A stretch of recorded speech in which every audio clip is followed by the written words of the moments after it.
What's going on, guys? It's Nick here, back in the video. Today we're going over 5 players the community seems to be really split on. We'll go over why that seems to be the case for each player and if I like drafting them at 3DP. First up, Garrett Wilson. Proponents of Wilson point to the quarterback change, with the single largest point being the Fields to DJ Moore connection back in 2023 was amazing, and it had DJ Moore in the best season of his career. He finished, 10th in points per game overall, but he was 5th in points per game with Fields at quarterback. People argue that Fields has a history of hyper-focusing on that lead wide receiver, and thus Garrett Wilson going to have a lot of targets this season. Now, there is some truth to Fields locking into his top wide receiver.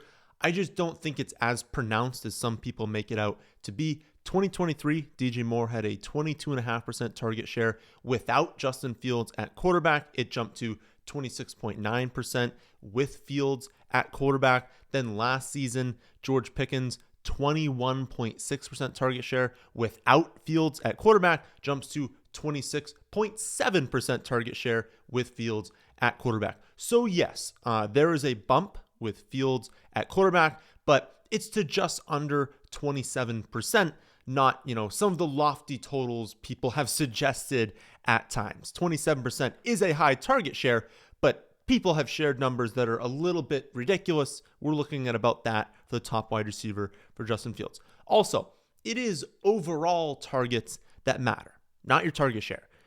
It's great when you see target share go up, but not if the offense as a whole is more run heavy under Fields as a result.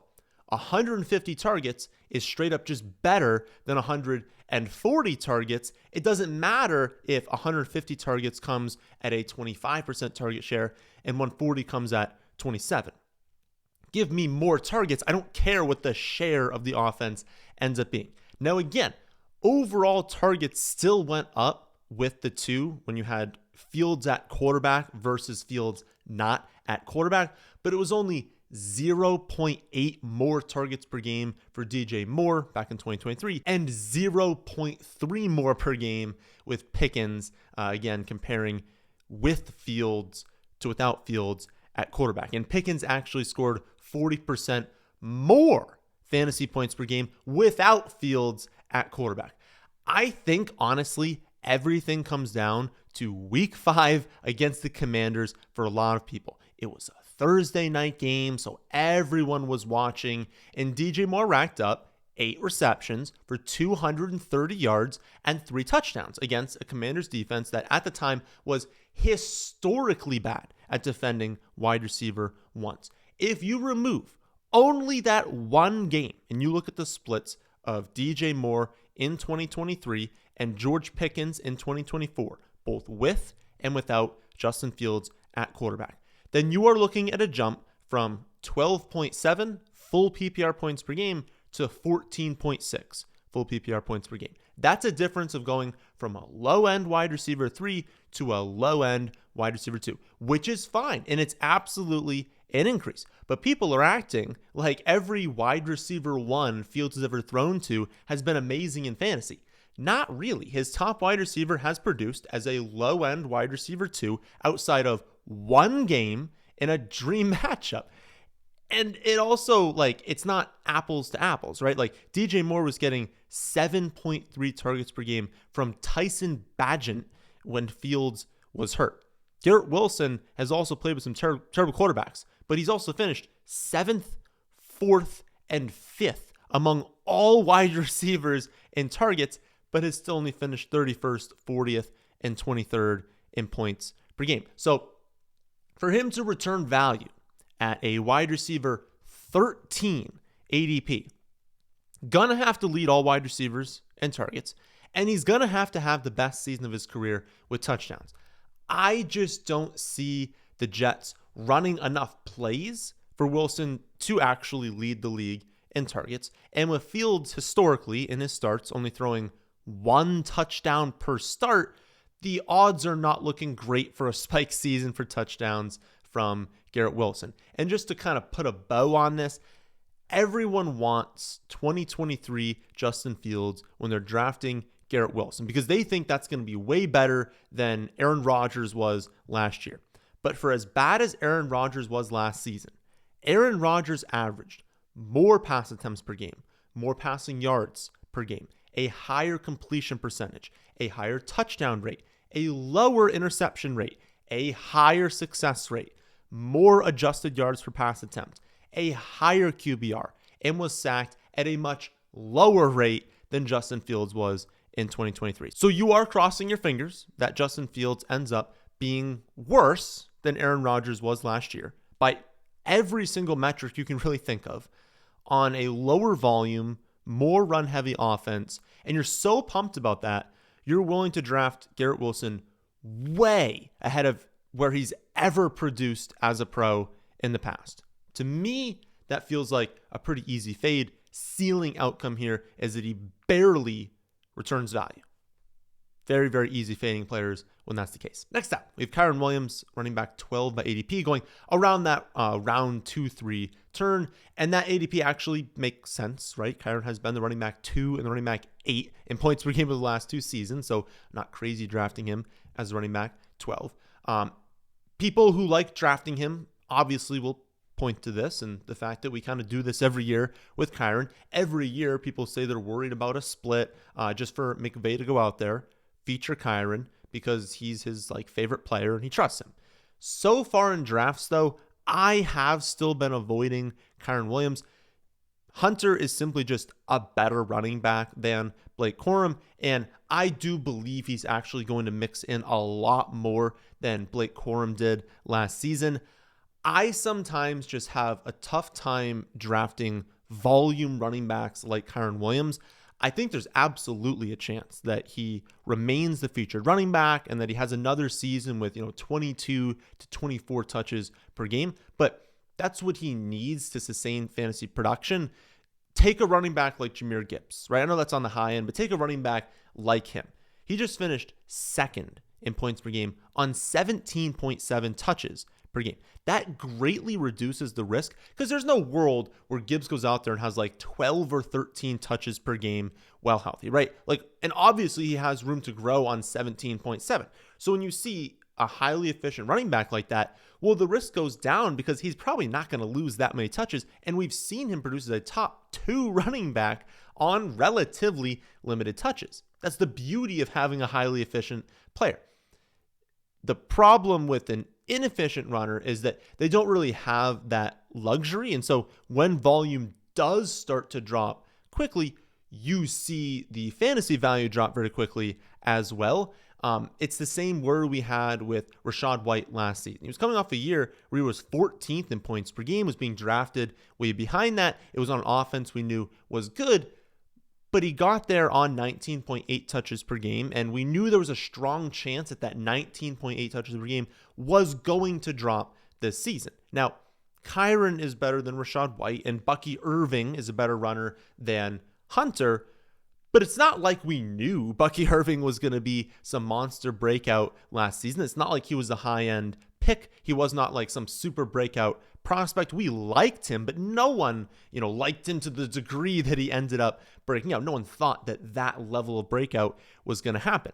We just knew there was a decent chance that he was going to eat into Rachaad White's workload, and that's bad for a volume runner. When you're getting there based on volume and not high-end efficiency, there's just a much better chance that you see your value come way down that season. I just have that same worry with Kyren. It's just obviously to a lesser degree than Rachaad White, but Rachaad White also was not going in the early 3rd round this season like Kyren is. At that point in the draft, I don't really want to have concerns that the volume's going to drop off a lot and thus the fantasy production as well. So I typically find myself passing on Kyren. And it also goes back to things I've talked about before with draft strategy. This season, really want only one running back through the first 3 rounds, at least how ADPs are shaking up right now. And I usually, at the spot where Kyren goes, already have one. And so I just find myself passing on running back entirely and just going with a wide receiver in that spot. Third polarizing player we'll go over today is Chris Olave. People either think that he's super overrated, waste of a pick, not even going to play with concussions, or they think he's going to have a wide receiver one season at some point soon. There really doesn't seem to be a middle ground with Olave. Like, people either love him and think he's a phenomenal pick, or they think he's an absolute waste of a pick. Personally, I lean more towards him being a phenomenal pick in the middle rounds. I wouldn't say he's like a slam dunk because we have these concussion concerns, but I wouldn't bet on him even staying healthy, finishing as like a top 7 wide receiver. Like, I don't think that's going to happen on this Saints offense with his quarterback play. But it doesn't have to, right? He's the 36th wide receiver off boards. It's going to cost you roughly like a mid 7th round pick. To me, that's worth it. Remember the research we did a few years ago where we broke down success rate by round just to kind of contextualize, when should we be taking on risk? When does success rate actually fall off a cliff? Rounds 1 and 2, near locks. It is pretty rare you're going to find just a complete bust in that range unless someone goes out there, ruptures their Achilles, tears their ACL. Like, these are good players that will sometimes suffer unfortunate injuries, but for the most part, you're not going to draft a bad player in rounds 1 and 2. So your job in that point is not to look at ceiling. They all have it, right? Your job is to avoid the landmine because there's going to be a few, but not that many. And if you're one of the people who drafts the landmine, it's not great, right? Rounds 3 and 4, we see a drop in success, but it's smaller than you think. You still have a pretty good chance of hitting on a start-worthy player in rounds 3 and 4. And so you still want to be avoiding risk, but you can start to think a lot more about ceiling in that range. For whatever reason, round 5 is the cliff. Like, your odds of drafting a start-worthy player just plummet in round 5, and then they drop every single round after round 5 before stabilizing at around 25% in rounds like 8 or 9. So when you're in round 7, your odds of hitting, even on just a start-worthy player, is actually a lot lower than you would think. So your goal isn't to play it safe, it's to think about who actually has a path to being a strong starting option in your lineup if they do happen to be one of the players that hits. And I think Olave fits the bill for that. He turns 25 in June, so still very much in the prime of his career. He has 2 1,000-yard seasons under his belt, would have made it 3 in a row last season, but he only played the 6 games thanks to multiple concussions that ended his season. And again, that is people's number one concern. He suffered a lot of concussions throughout his career. It wasn't even just last season. And when a player starts to rack up these concussions, you start to really worry about them holding up for an entire season. But again, I think that, the risk you're assuming in the 7th round, the risk for a lot of other players in that range is that they might just not even be that good. We at least know that he's pretty good. And if he's going to be your 3rd or your 4th wide receiver, if he happens to suffer a concussion about halfway through the season, it's not great. You don't want that to happen, right? But it's not going to sink you. You're not going to lose because your 7th round pick only played half the year, and then you have to start someone else in their place after that. And if he doesn't suffer a concussion, if he's able to stay healthy, you're getting a former 11th overall pick. He was a very, very high-end prospect, someone who has proven he is capable of commanding over 130 targets in a season. He has 9 dome games, which we love in fantasy, includes 2 in the fantasy playoffs, and he's easily outperformed his current ADP in 2 of 3 years as a pro and matched that production in his healthy games last season. He is by far the best wide receiver on the Saints, and they have one of the lower win totals in the league. So, late in games, there's going to be a lot of garbage time. There's going to be elevated passing play rates because they're not going to be playing with the lead all that often. It just feels like a situation where, yes, there is elevated injury risk, but it is the 7th round. You shouldn't really care at all. And if he stays healthy, pretty much a lock to return value on his ADP. To me, those are the players you want to be going after. Another polarizing player, 4th on our list, is DeAndre Swift. Some people think he could be like the Bears version of Jahmyr Gibbs. Other people think he's just like straight up bad and that either Roschon's going to take over or they could even trade for or sign another running back. You all know my thoughts on Roschon from yesterday's video. I do not see, what he has done in his football career, not even NFL, his even college career as well, to make us think that he's going to be a good running back in the NFL. Like, I just do not see that happening. But I do see the argument that Chicago could acquire another running back. Remember that DeAndre Swift was traded away from the Lions when Ben Johnson was there because they didn't think he could hold up to the workload they needed from the running back. I have no idea. No one has any idea besides the organization, how involved Ben Johnson was in those discussions. But it's worth pointing out that his best 2 seasons, DeAndre Swift, best 2 seasons of his career have come after that, after being traded away. 268 touches 2 years ago, 295 touches last season. It's also like a little unfair because I think people still think in their minds like he was literally traded away because they didn't think he could stay healthy. So that's what we have in our minds. Can't stay healthy. It's probably a little bit unfair. Like at this point, he's proven that he can. 5 seasons in the NFL. At running back, has never played fewer than 13 games. He's gained an average of 75 yards per game. So it's not a player that is playing 13, 14 games, but at like 20 yards a game, not getting many touches. And it's like, well, yeah, you're staying healthy because you're on the sidelines, right? 75 yards per game in his career. Never played fewer than 13 games. He's also the kind of player we like in fantasy, right? His worst season in terms of receptions was on the Eagles, who don't throw the running backs that much, and it was 39, 42 plus in all 4 other seasons.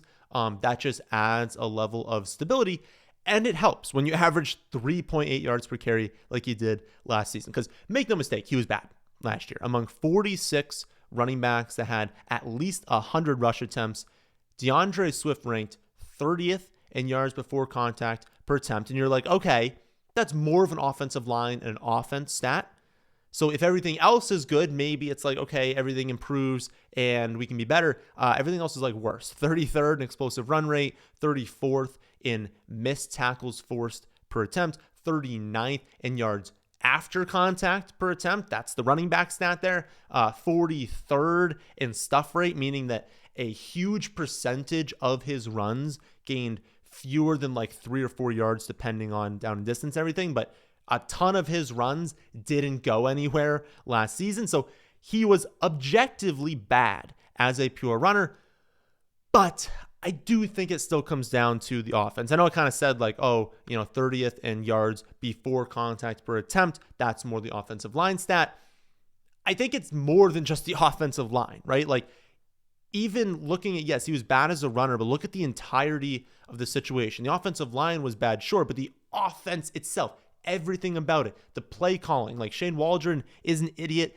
Caleb Williams was in his rookie season. Like there was absolutely nothing creative happening on offense. So it's more than just saying the offensive line was bad and thus he was bad. He was bad as a runner, but when the whole offensive system around you is terrible, when the team isn't doing anything, you're not winning games, it's difficult to produce as a running back. And I would be shocked if that continued under Ben Johnson. Last season, the Bears were 5-12. They were 28th in points per game at just 18.2. Vegas is expecting a lot more this season. The win total is 8.5 in a really strong division. 8.5 is a really high win total for them over under. They're projected to score nearly 23 points per game. Like these are really, really strong expectations. And if they can actually hit those expectations as an offense, things are going to look a lot different in Chicago. And if taking a chance on that, it really just, again, goes back to what do you want to do with your middle round picks?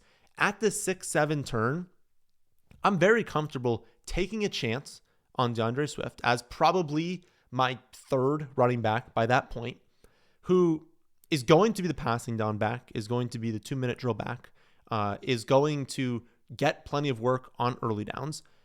I'm willing to take that chance that maybe they trade for someone. Maybe they sign Nick Chubb, which had been rumored at some point. Like maybe these things happen, but maybe they don't as well. Maybe he actually is used like Jahmyr Gibbs is for this offense.